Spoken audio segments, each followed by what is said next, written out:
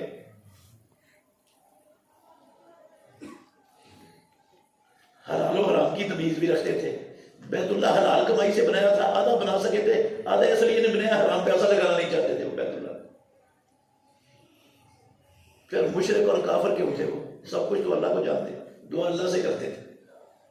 وَإِذْ قَالُوا اللَّهُمَّ إِنْ كَانَ هَذَا هُوَ الْحَقَّ مِنْ عِنْدِكَ فَأَمْطِرْ عَلَيْنَا حِجَارَةً مِنَ السَّمَاءِ أَوْ ائْتِنَا بِعَذَابٍ أَلِيمٍ.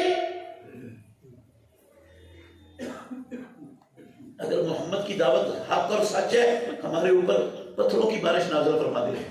مشرکین مکہ کس سے دعا مانگ رہے ہیں؟ اللہ سے مانگ رہے ہیں. کافر کیوں تھے؟ مشرک کیوں تھے؟ وہ غور کرنا میرے بھائیوں. 18 نمبر آیت ہے سورہ یونس کی, لفظ بھی سننا. اللہ کہتے ہیں وَيَعْبُدُونَ مِن دُونِ اللَّهِ, لفظ میرے نہیں, نہ کسی مولوی صاحب کے قرآن کے لفظ ہیں. وَيَعْبُدُونَ مِن دُونِ اللَّهِ, اور وہ اللہ کے سوا, اللہ کے سوا عبادت کرتے ہیں. وَيَعْبُدُونَ, وہ عبادت کرتے ہیں, مِن دُونِ اللَّهِ, اللہ کے سوا, مَا لَا يَضُرُّهُمْ وَلَا يَنفَعُهُمْ, ان کی جو نہ ان کو نفع دیتا ہے نہ نقصان دیتا ہے, نہ نقصان سے بچا سکتا ہے.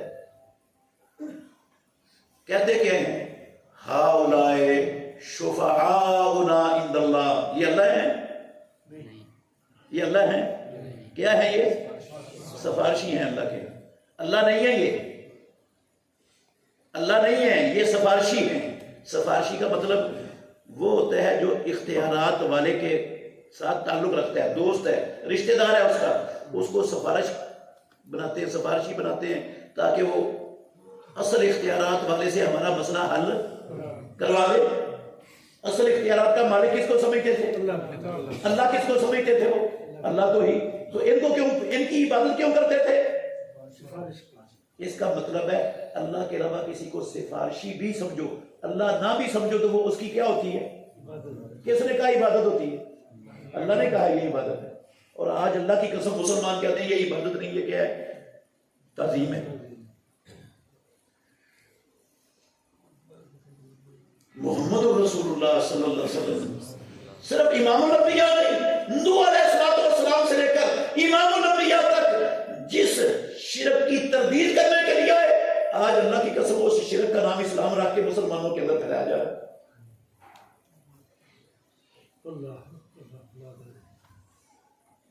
اللہ نے، اور کر کون رہے؟ ماشاءاللہ دین کے لمبردار، اپنے حق کو نبی کے انبیاء کے بارے سمجھنے والے، وہ یہ کام کر رہے ہیں۔ شرک پھیلانے سے امت کا تزکیہ ہوگا یا شرک مٹانے سے تزکیہ ہوگا؟ اللہ کے نبیوں نے شرک پھیلا کر انسانوں کو پاک کیا گندگیوں سے، نجاستوں غلاظتوں سے، ان کے دماغوں کو، ان کے جسموں کو، ان کے دلوں کو شرک سے، شرک پھیلا کر پاک کیا یا شرک سے بچا کر توحید کی سمجھ دلا کر ان کو پاک کیا؟ آج شرک پھیلا کر اس کا نام اسلام رکھ کے پاک کیا جا رہا ہے۔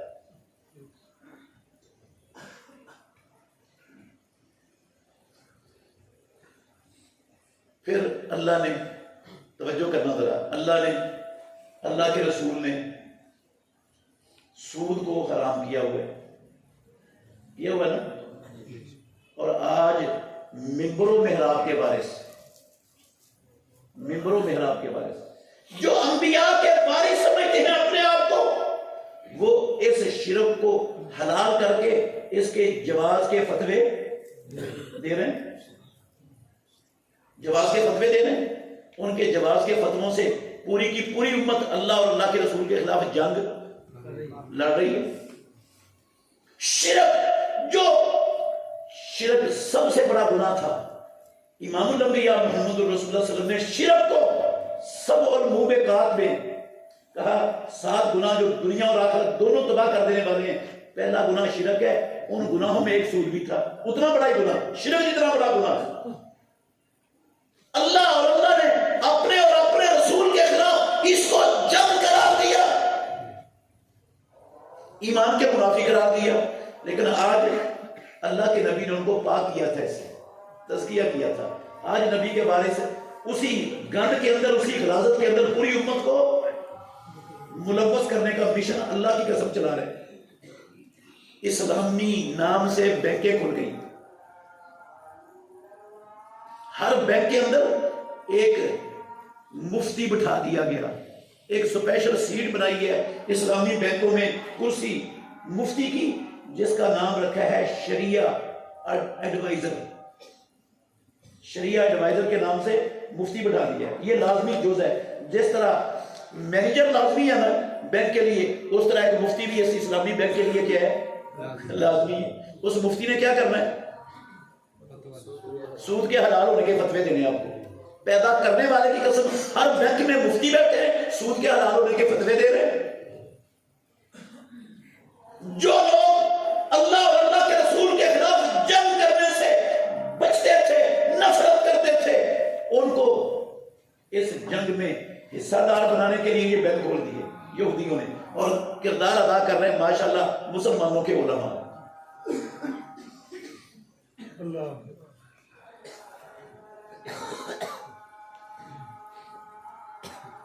میرے بھائیوں، اللہ نے محمد رسول اللہ صلی اللہ علیہ وسلم کو اپنی ساری مخلوقات میں سب سے زیادہ عزت اور عظمت والا بنایا۔ ایسے ہی ہے نا؟ کسی کو شک نہیں، کسی کو اختلاف نہیں ہے، کسی مسلمان کو۔ لیکن محمد رسول اللہ کو پابند کر دیا اللہ نے۔ پابند کس بات کا پابند کیا؟ فَاحْكُمْ بَيْنَهُمْ بِمَا أَنزَلَ اللَّهُ إِلَيْكَ، اے محمد صلی اللہ علیہ وسلم، جو اللہ مالک الملک نے آپ کو دین دیا ہے، جو رب کی وحی آپ پر نازل ہوئی ہے، اس اللہ کی وحی کے مطابق لوگوں کے فیصلے کرنے ہیں۔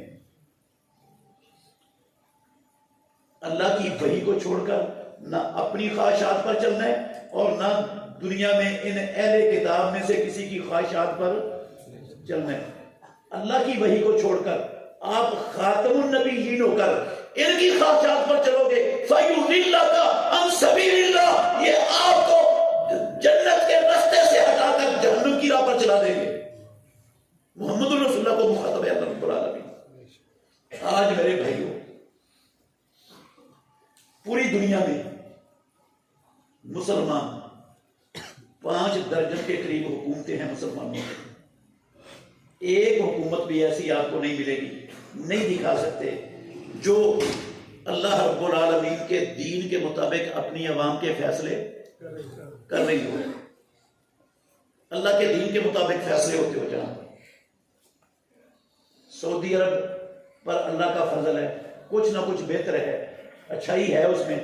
باقی ایک ملک بھی آپ کو دنیا میں ایسا نہیں ملے گا. سب نے اللہ کے دین کی بجائے، رب کی وحی کی بجائے کس کو نظام مانا ہوا ہے، بنایا ہوا ہے؟ انسانوں کے بنائے ہوئے قانونوں کو، دستوروں کو. تزکیہ محمد الرسول اللہ صلی اللہ علیہ وسلم نے کیا تھا. جن جن گناہوں کو مٹایا تھا نا، وہ سارے کے سارے گناہ آج محمد الرسول اللہ کی امت کے اندر پائے جاتے ہیں.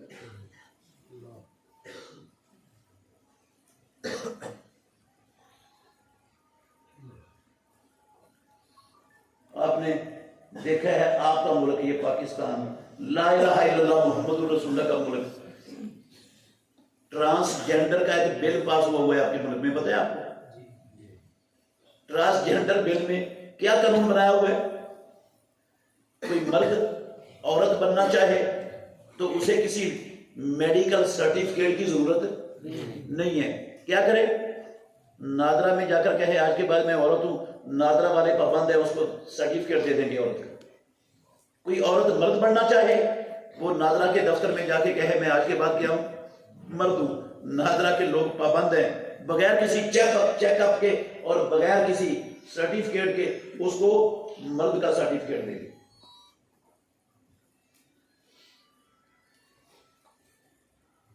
مرد عورت بن کر عورتوں میں رہے اور عورتیں مرد بن کر مردوں میں رہیں. کوئی رکاوٹ نہیں ہے. یہ ہمارا قانون ہے ملک کا، پاکستان کا قانون ہے. جو دنیا میں سب سے غلیظ ترین قوم تھی آسمان کے نیچے رب کی زمین پر، جس سے بد فطرت اللہ کی قسم دنیا میں آسمان نے قوم نہیں دیکھی تھی، اس قوم کے گندے اعمال آج مسلمان حکومتیں وہ مسلمانوں پر لانے کے لیے اس کے راستے ہموار کر رہے ہیں.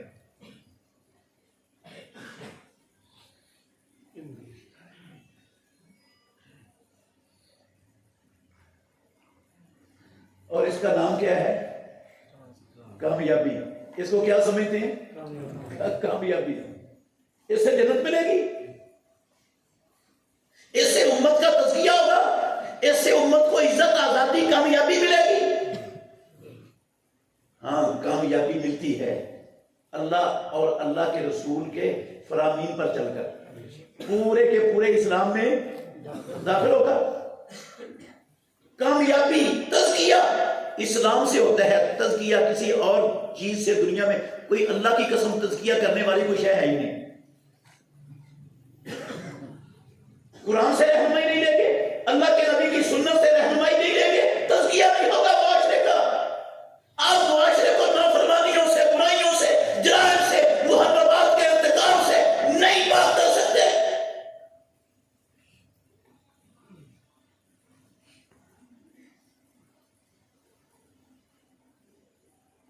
اور جب تک پاک نہیں ہوں گے جنت میں جانے کا امکان اور توقع پھر نہیں رکھنی چاہیے. شرک والا جنت میں چلا جائے گا، کفر والا جنت میں چلا جائے گا، اللہ اور اللہ کے رسول کے خلاف ساری زندگی جنگ لڑنے والا جنت میں چلا جائے گا. اللہ اور اللہ کے رسول کی نازل کردہ قوانین کو ناکافی سمجھنے والا، غیر مناسب سمجھنے والا، اس دور کے موافق نہ سمجھنے والا جنت میں چلا جائے گا.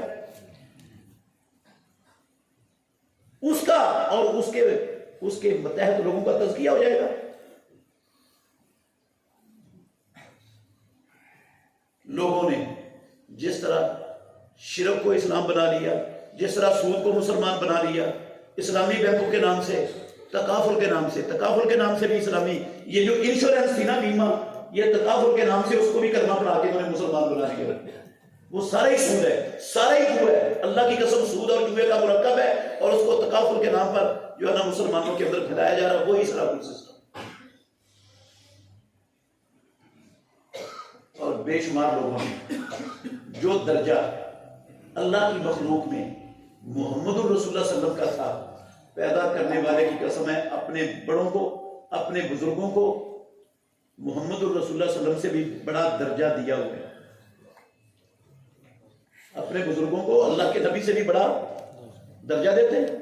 نبی کی بات کی تعبیر ہو سکتی ہے، نبی کی بات رد ہو سکتی ہے، نبی کی بات کو چھوڑا جا سکتا ہے، لیکن اپنے بڑوں کی بات کی نہ تعبیر ہو سکتی ہے نہ اس کو چھوڑا جا سکتا ہے. وہ حرف آخر ہے. مسلمان ہیں، کلمہ پڑھتے ہیں، اہل سنت اپنے آپ کو کہلاتے ہیں، محمد رسول اللہ صلی اللہ علیہ وسلم سے بڑھ کر اپنے بڑوں کو درجہ دے کر اللہ کی قسم بیٹھے ہوئے.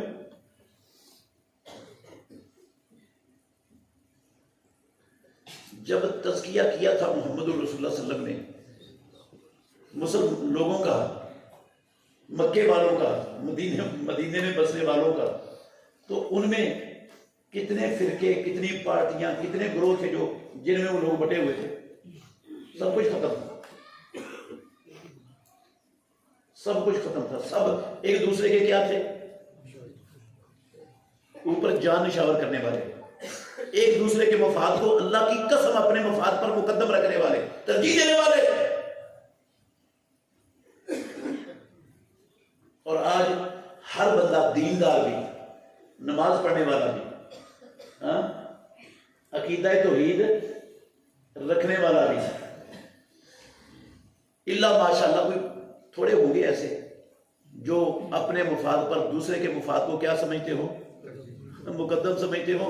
وہ چھرا، ہر بندہ ہی چھرا لے کے بیٹھا ہوا ہے. جس کا جہاں بس چلتا ہے وہ کہتا ہے اس کا خون بھی پی لوں اور اس کی کھال بھی کیا کر لوں، اتار لوں. اس مشن پر ہے.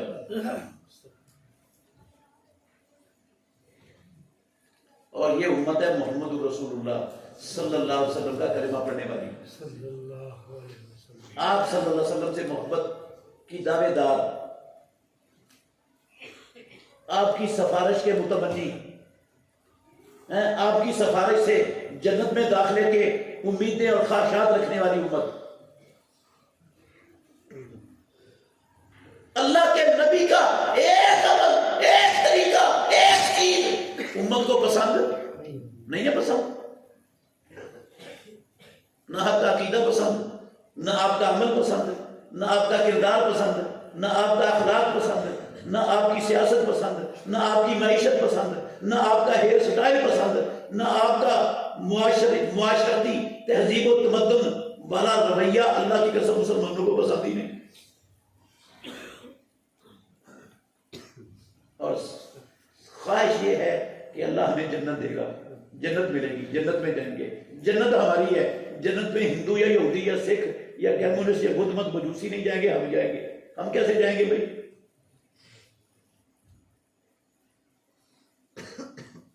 وہ تو واقعتاً نہیں جائیں گے. کافر واقعتاً نہیں جائیں گے. جس نے محمد رسول اللہ صلی اللہ علیہ وسلم کا کلمہ نہ پڑھا وہ نہیں جائے گا جنت میں، خواہ وہ 100% تورات کی اصلی باتوں کو ماننے والا کیوں نہ ہو. موسیٰ علیہ السلام کو اللہ کا سچا نبی مان کر 100% موسیٰ عیسیٰ کی اطاعت کرنے والا کیوں نہ ہو. پیدا کرنے والے کی قسم جب تک محمد رسول اللہ کا کلمہ نہیں پڑھے گا وہ جنت میں نہیں جا سکتا. تو مسلمان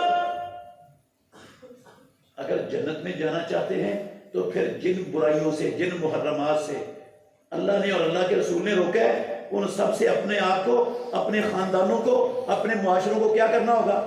پاک کرنا ہوگا ان سے. اور جو حکم، جو فرائض مالک الملک نے اپنے بندوں پر عائد کر دیے، ان سارے فرائض کو اپنا کر ہم رب کا تقرب حاصل کر سکتے ہیں؟ فرض سے بڑی کوئی شے بندے کو رب کا مقرب بنانے والی آسمان کے نیچے رب کی زمین پر نہیں ہے۔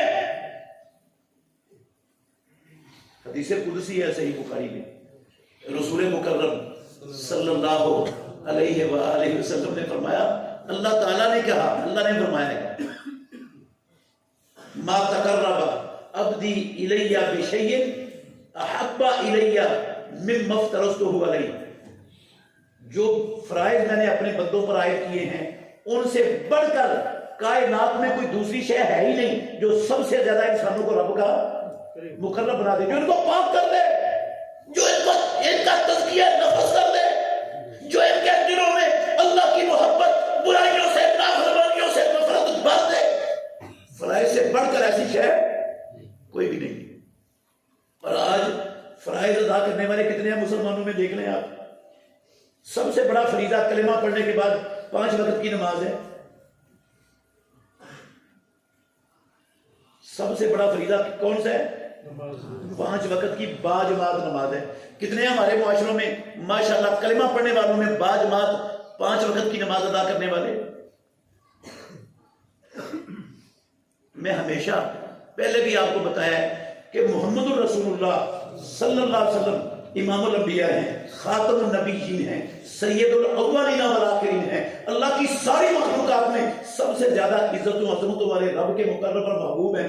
قسم ہے مجھے پیدا کرنے والے کی، اللہ نے جب 5 نمازیں دے کر بھیجا نا، 7 آسمانوں سے اوپر سدرۃ المنتہا پر بلا کر، مکے واپس قدم رکھنے سے لے کر آخری دم تک نہ اللہ کے نبی نے نہ کوئی نماز چھوڑی نہ کوئی جماعت چھوڑی، نہ نماز چھوڑی نہ جماعت چھوڑی۔ قضا ہوئی ہیں نمازیں آپ کی، احزاب کے موقع پر آپ نے مغرب کے بعد ان کی قضائی دے دی ہے۔ اس وقت تک جماعت نہیں چھوٹی ہے، مرتبہ بھی امام الانبیاء کی، جب تک آپ 2 لوگوں کے سہارے سے گھستے ہوئے پونے کی مسجد میں پہنچ سکتے تھے، نماز نہیں چھوٹی آپ کی ایک بھی جماعت۔ رب نے فرض کیا اتنا بڑا فریضہ، محمد رسول اللہ نے ساری زندگی نہیں چھوڑا۔ صرف یہ نہیں کہ 5 وقت کی نماز ہی پڑھتے تھے، آپ رات کو بھی مصلی پر کھڑے ہو کر قیام کرتے تھے، نفل بھی پڑھتے تھے۔ فتہجد بہ نافلۃ لک، اے محمد آپ تہجد پڑھیں، یہ آپ کے لیے نفلی عبادت ہے۔ پاؤں اللہ کی قسم محمد رسول اللہ صلی اللہ علیہ وسلم کے پاؤں پھول جاتے تھے، سوج جاتے تھے، اتنا کھڑے ہو کر رب العالمین کے سامنے قیام کرتے تھے۔ وہ فارغ نہیں تھے، ہم سے زیادہ ذمہ داریاں، ہم سے زیادہ بوجھ اللہ کے نبی کے کندھوں پر تھا، دین کو غالب کرنے کا، کفر کی سازشوں کو ناکام کرنے کا، کفر کی قوتوں کو توڑنے کا، مسلمانوں کے بے شمار مسائل سارا کچھ حل کرتے تھے، اور ساتھ رات کو عبادت بھی کرتے تھے۔ صرف رمضان کے روزے نہیں رکھتے تھے، ساتھ نفلی روزے بھی رکھتے تھے۔ ہر مہینے کے 3 روزے ایام 20 کے رکھتے تھے، سوموار جمعرات کا رکھتے تھے۔ محرم کے روزے کثرت سے رکھتے تھے، شعبان میں کثرت سے روزے رکھتے تھے، عاشورے کا عرفے کا روزہ رکھتے تھے، عشرہ ذو الحجہ کے 9 کے 9 روزے رکھتے تھے امام الانبیاء۔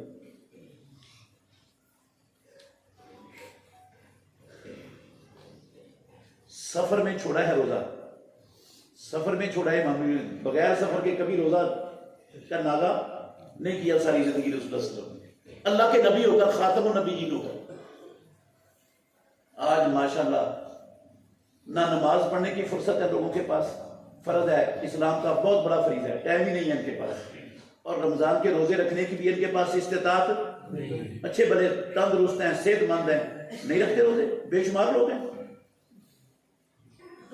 حج کی استطاعت رکھتے ہیں لیکن حج نہیں کرتے، بے شمار لوگ ملیں گے آپ کو استطاعت رکھنے کے بعد بھی نہیں کیا زندگی میں، آج تک سوچ بھی نہیں ہے کرنے کی۔ عشر اور زکوٰۃ کا نصاب رکھتے ہیں، اللہ کی قسم نصاب ہونے کے باوجود اللہ کا حق ادا نہیں کرتے۔ کیسے تزکیہ ہوگا؟ کیسے پاکی کیسے حاصل ہوگی؟ طہارت کیسے ملے گی؟ جنت کے راستے پر کیسے چلیں گے؟ فرائض کے بغیر نماز کے پاک ہو سکتا ہے کوئی؟ بغیر فرضی روزے رکھنے کے پاک ہو سکتا ہے؟ فرضی حج اور زکات کو چھوڑ کر میں اور آپ پاکی حاصل کر سکتے ہیں؟ اب میرے بھائیو، امام الانبیاء نے اللہ کی قسم ایمان سکھایا تھا، ایمان کی تعلیم دی تھی، اور جس بندے کے اندر ایمان آ جاتا ہے پھر وہ کسی فرض میں کوتاہی نہیں ہونے دیتا۔ اور ایمان صرف کلمہ پڑھنے کا نام نہیں ہے، اہل حدیث اپنا نام رکھنے کا نام نہیں ہے، اہل سنت نام رکھنے کا نام ایمان نہیں ہے، مومن مسلمان کہلانے کا نام ایمان نہیں ہے، عاشق رسول اور غلام مصطفیٰ صدقے باری قربان کا نعرہ لگانے کا نام اللہ کی قسم ایمان نہیں ہے۔ ایمان کی امام الانبیاء نے فرمایا 60 سے زیادہ شاخیں ہیں، 60 سے زیادہ، صحیح بخاری میں روایت ہے 70 سے زیادہ شاخیں ہیں روایت میں۔ حافظ بن حجر رحمۃ اللہ علیہ نے فتح الباری میں، قرآن میں اور احادیث میں جن جن کو ایمان کے ساتھ تعبیر کیا ہے اللہ نے یا اللہ کے رسول نے، وہ ساری چیزیں کٹھی کی ہیں، 70 سے اوپر لکھی ہیں حافظ بن حجر رحمۃ اللہ علیہ نے فتح الباری میں۔ یہ 70 کی 70 جس بندے کے اندر آئیں گی وہ ہوگا کیا؟ وہ ہوگا ایمان والا پکا، اور یہ ہے تزکیہ۔ تزکیہ اس چیز کا نام ہے، اور جتنی چیزیں کم ہوتی جائیں گی اس کے اندر اتنی طہارت اور پاکیزگی، تزکیہ کیا ہوتا جائے گا؟ کم ہوتا چلا جائے گا، کم ہوتا جائے گا۔ میں صرف مومن کہلا کر، مسلمان کہلا کر، اہل سنت اہل حدیث نام رکھ کے کہوں میرا تزکیہ ہو گیا، اللہ کی قسم کوئی تزکیہ نہیں ہے۔ فرائض کے بغیر تزکیہ کا تصور بھی نہیں۔ محمد الرسول اللہ صلی اللہ علیہ وسلم فرائض ادا نہیں کرتے تھے، میں نے آپ کو بتایا مصلے پر کھڑے ہو کے آپ کے پاؤں سوج جاتے تھے، بہت بڑے کام تھے آپ کی، بہت بڑی ذمہ داریاں تھیں آپ کی، لیکن پھر بھی رات کو قیام نہیں ترک کرتے تھے۔ اللہ اکبر، صرف قیام نہیں، محمد الرسول اللہ صلی اللہ علیہ وسلم فرضوں کے ساتھ نوافل کا بھی بڑا اہتمام کرتے تھے۔ اللہ کو بھی بڑے پسند ہے نوافل۔ ما یزال العبد یتقرب الی بالنوافل حتی احبہ، اللہ کہتے ہیں بندہ ہمیشہ نوافل کا اہتمام کرتا رہتا ہے، میں اس بندے سے کیا کر لیتا ہوں؟ محبت کر لیتا ہوں، میں اس کی آنکھوں کا محافظ، کانوں کا محافظ، ہاتھوں کا محافظ، ٹانگوں کا محافظ، پھر اس کا کوئی جسم کا عضو اللہ اور اس کے رسول کی بغاوت میں، نافرمانی میں استعمال نہیں ہوتا۔ نفلی نماز بھی ہے، نفلی روزے بھی ہیں، نفلی صدقات و خیرات بھی ہیں، نفلی جہاد بھی ہے، سارا کچھ ہے، ادھر تو تصور ہی نہیں ہمارے یہاں۔ محمد الرسول اللہ اہتمام کرے اور ہم کہیں کہ نہیں ہم اہل حدیث ہیں، ہمارا عقیدہ ٹھیک ہے، جنت پکی ہو گئی؟ کیسے تزکیہ کے بغیر پکی ہو جائے گی بھائی؟ اللہ اکبر۔ تو میرے بھائیوں، جس طرح محرمات سے، منہیات سے، جن کاموں سے نفرت کی ہے محمد الرسول اللہ صلی اللہ علیہ وسلم نے، سارے کاموں کو چھوڑنا یہ تزکیہ کے لیے ضروری ہے۔ ایسے ہی جو اللہ نے فرائض بندوں پر عائد کیے ہیں، ان فرائض کے بغیر تزکیہ کا تصور بھی نہیں ہے شریعت میں، اس کے بغیر تزکیہ ہو ہی نہیں سکتا۔ صحابہ رضوان اللہ علیہ مجمعین وہ محرمات سے بھی بچتے تھے، فرائض کا بھی اہتمام کرتے تھے، فرائض کے ساتھ نوافل کا بھی اہتمام کرتے تھے۔ ہماری ماں ام المومنین ام حبیبہ کہتی ہیں، یہ حدیث ہے نا رسول اللہ صلی اللہ علیہ وسلم دن رات میں آپ نے فرمایا جس نے 12 رکعتیں پڑھی فرضوں کے علاوہ اللہ جنت میں اس کا گھر بنا دے گا۔ کہتی ہیں جب سے میں نے سنی میں نے زندگی میں آج تک دوبارہ چھوڑی نہیں۔ جن سے سنا ام المومنین ام حبیبہ نے، وہ کہتے ہیں میں نے جب سے سنا میں نے بھی نہیں چھوڑی۔ ان کے شاگرد کہتے ہیں میں نے بھی کبھی نہیں چھوڑی۔ صحابہ بھی، تابعین بھی، مسلمان ان اعمال کا اہتمام کر کے اپنے آپ کو پاک کرتے تھے۔ پاک کرنے کا مطلب صرف نہانا نہیں ہے، اچھے کپڑے پہننا نہیں ہے، اچھے صاف ستھرے گھر میں رہنا نہیں ہے، دل کو پاک کرنا ہے، عقیدے کو شرک کی غلاظت سے پاک کرنا ہے، اپنے اعمال کو جو ہے نا وہ کافروں کے اعمال سے پاک کرنا ہے، اپنے عقیدے کو، اپنے عمل کو، اپنے اخلاق کو، اپنے کردار کو اللہ کے حکموں اور محمد رسول اللہ کے طریقے کے سانچے میں ڈالنا ہے، پھر تزکیہ ہوتا ہے۔ یہ تزکیہ کرنے والی چیزیں، یہ نہیں تزکیہ کہ آپ دنیا سے بے رغبت ہو جائیں، دنیا چھوڑ جائیں، صوفی بن کے کسی قبرستان میں گڑھا کھود کر وہاں پر چلے کاٹنا شروع کر دیں تو یہ تزکیہ ہو جائے گا۔ تزکیہ ان چیزوں سے نہیں ہوتا، تزکیہ اس سے ہوتا ہے جو جس طریقے سے محمد رسول اللہ صلی اللہ علیہ وسلم نے امت کا تزکیہ کیا۔ ایک بندے نے اجازت مانگی آپ صلی اللہ علیہ وسلم سے، اللہ کے نبی دل چاہتا ہے کسی جنگل بیابان میں ڈیرا لگا لوں، ادھر ہی رہوں، ادھر ہی اللہ کی عبادت کرتا رہوں۔ آپ نے فرمایا نہیں، یہ عیسائیوں کا طریقہ ہے، رہبانیت عیسائیوں نے گڑھی تھی، آسمانوں والے رب نے نازل نہیں کی تھی۔ میری امت کی رہبانیت ہے جہاد فی سبیل اللہ۔ کیا ہے؟ جہاد فی سبیل اللہ، اللہ کی زمین پر اللہ کے دین کے غلبے کے لیے، اسلام کو غالب کرنے کے لیے، اسلام کی دعوت کو ایک ایک بندے تک پہنچانے کے لیے اپنا کردار ادا کرنا، یہ ہے سیاحت میری امت کی، یہ ہے رہبانیت۔ چھوڑنا پڑتا ہے نا، اس میں آسائشوں کو چھوڑنا پڑتا ہے، جہاد میں چھوڑنی پڑتی ہیں آسائشیں کے لیے، ہاں بڑی بڑی تکلیفیں اٹھانی پڑتی ہیں، بڑے بڑے خوفناک راستے عبور کرنے پڑتے ہیں، کئی کئی دن بھوکا رہنا پڑتا ہے، پانی پیاسا رہنا پڑتا ہے، درختوں کے پتے کھا کر گزارا کرنا پڑتا ہے۔ یہ ہے روحانیت اسلام کی جہاد۔ اور ادھر تو جہاد کا نام و نشان بھی نہیں، آج جہاد دہشت گردی بنا ہوا ہے ہمارے معاشرے میں، پوری دنیا میں مسلمانوں میں۔ کافروں نے تو دہشت گردی کہنا تھا، اللہ کی قسم ساری دنیا کے مسلمان بھی کیا سمجھتے؟ دہشت گردی سمجھتے۔ اسی لیے فلسطینیوں کے ظلم کو روکنے کے لیے، ان مظلوموں کا ساتھ دینے کے لیے کوئی دنیا میں مسلمان تیار نہیں ہے، تیار۔ اللہ اکبر۔ تو میرے بھائیوں، جہاد فی سبیل اللہ، اللہ کی زمین پر اللہ کے دین کو غالب کرنا ہر بندے کی اپنی استطاعت کے مطابق یہ بھی فرض ہے۔ فرض صرف نمازیں نہیں ہیں، صرف روزے نہیں ہیں، صرف زکوٰۃ اور حج نہیں ہے۔ ایک بات آپ نے مجھ سے سنی ہے نا، شیخ صاحب سے سنی ہے، ایک بات آپ کو سمجھ آئیے، اللہ اور اللہ کے رسول کی بات ہے۔ جب تک آپ، جہاں تک آپ کا حلقہ اثر ہے، آپ کا بس چلتا ہے، وہاں تک اس بات کو نہیں پہنچائیں گے، کامیاب نہیں ہو سکتے۔ تزکیہ ہو نہیں سکتا، نہیں ہو سکتا تزکیہ، فرض ہے، یہ فرائض میں شامل ہے۔ حکم ہے امام الانبیاء کا، الا فلیبلغ الشاہد منکم الغائب، جو آئے ہوئے وہ ان باتوں کو ان تک پہنچائیں جو حاضر نہیں ہے یہاں پر۔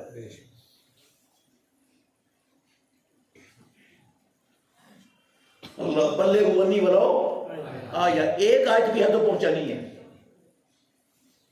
نہیں پہنچاؤ گے تو واتقوا فتنۃ لا تصیبن الذین ظلموا منکم خاصہ، پھر ظالم نہیں مارے جائیں گے، پھر اچھے نیک متقی پرہیزگار ماشاءاللہ تہجد پڑھنے والے وہ بھی اسی عذاب کا شکار ہوں گے جو نافرمانوں پر آئے گا، جن نافرمانیوں کو انہوں نے ٹھنڈے پیٹوں قبول کیا ہوا تھا معاشرے میں۔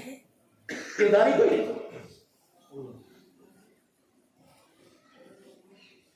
آپ اللہ کے گھر میں بیٹھے ہو، مجھے دیانتداری سے بتانا میرے بھائیوں، ناراض نہیں ہونا، دیانتداری سے بتانا، یہ جو دین کی دعوت دینا ہے، میں آپ کو دعوت دے رہا ہوں، دین کی دعوت دینا، نیکی کا حکم دینا، برائی سے روکنا، یہ صرف مسجد کے امام اور مسجد کے خطیب کی ذمہ داری بنائی ہے آسمانوں والے رب نے اور اس کے نبی نے؟ یہ صرف اس کی ذمہ داری ہے جس کے پاس کسی مدرسے کی شہادت العالیہ ہے؟ صرف اس کی ذمہ داری؟ کس کی ذمہ داری ہے؟ ہر کلمہ پڑھنے والا، ایک بات بھی اس کو اللہ اور اللہ کے رسول کی یاد ہے، معلوم ہے، اللہ کی قسم اس پر فرض ہے، نہیں پہنچائے گا پکڑا جائے گا وہ رب کے اللہ۔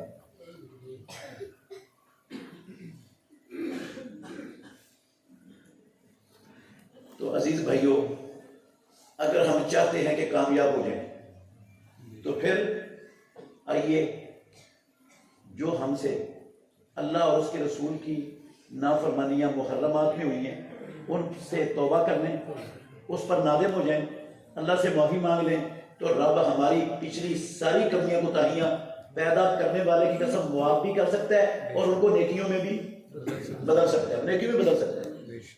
اور جن فرائض میں ہم سے کوتاہی ہو گئی ان سے بھی اللہ سے معافی مانگ لیں، توبہ کر لیں پکی سچی، اور آئندہ سے عہد کریں کہ جو میرے رب نے میرے نبی کے ذریعے یا قرآن کے ذریعے جو چیزیں فرض ہم پر کی ہیں، آج کے بعد اس میں سستی نہیں ہونے دوں گا. انشاءاللہ آپ اپنا بھی تزکیہ کر لو گے، اپنے خاندانوں کا بھی کر لو گے، اپنے معاشرے کا بھی کر لو گے، اور انشاءاللہ الرحمن جنت پانے میں کامیاب ہو جاؤ گے.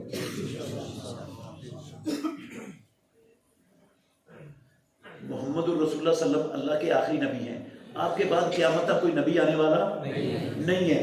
اب جو نبیوں کا کام تھا نا، پہلے نبی کرتے تھے دعوت کا کام، انبیاء کرتے تھے.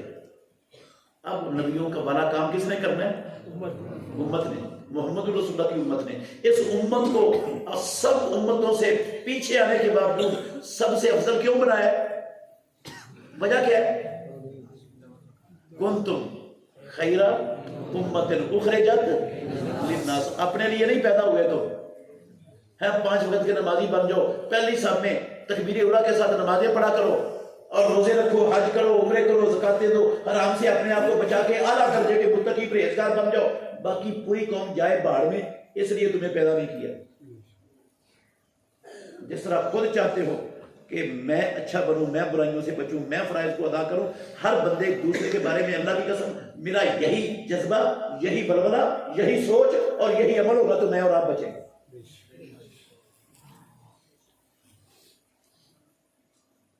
صحابہ نے یہ کام کیا تھا کہ نہیں کیا تھا؟ اللہ کے نبی نے ان کا تزکیہ کیا تھا.